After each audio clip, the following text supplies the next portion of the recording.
My boss tried to fire me, so I fired him first and made sure it went on his record. Dave had been looking for reasons to get rid of me ever since I refused to falsify safety reports at our construction company. He knew I was the only one who wouldn't cover for his corner cutting to save money.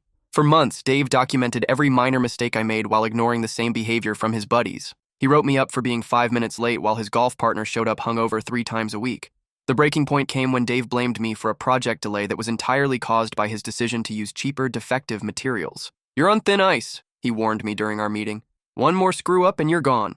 What Dave didn't know was that I'd been documenting his safety violations and fraudulent reports for months. I had photos, emails, and recorded conversations on my phone. I also knew something Dave had forgotten. I wasn't just an employee. I was also a certified safety inspector with authority to shut down unsafe job sites. The next morning, Dave called me into his office with HR present. He had a termination letter ready and started reading off his list of my supposed failures.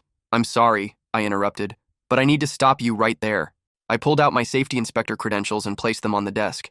"I'm conducting an immediate safety inspection of this facility." Dave's face went white as I started documenting every violation I'd been tracking. Faulty wiring he'd refused to fix, expired safety equipment, fraudulent inspection reports with forged signatures. "You can't do this," Dave protested. "Actually, I can," I replied, continuing my inspection. "And I'm required by law to report these violations to OSHA and the state licensing board."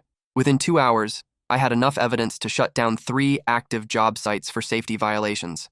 Each violation carried fines up to $50,000. But the real bombshell was discovering Dave had been embezzling money meant for safety equipment and pocketing it for personal expenses.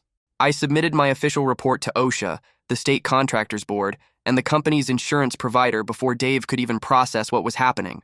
By afternoon, state inspectors were on site conducting their own investigation. Dave's fraudulent reports and embezzlement quickly came to light. The company's insurance was canceled immediately due to the safety violations and fraud. Without insurance, they couldn't operate legally.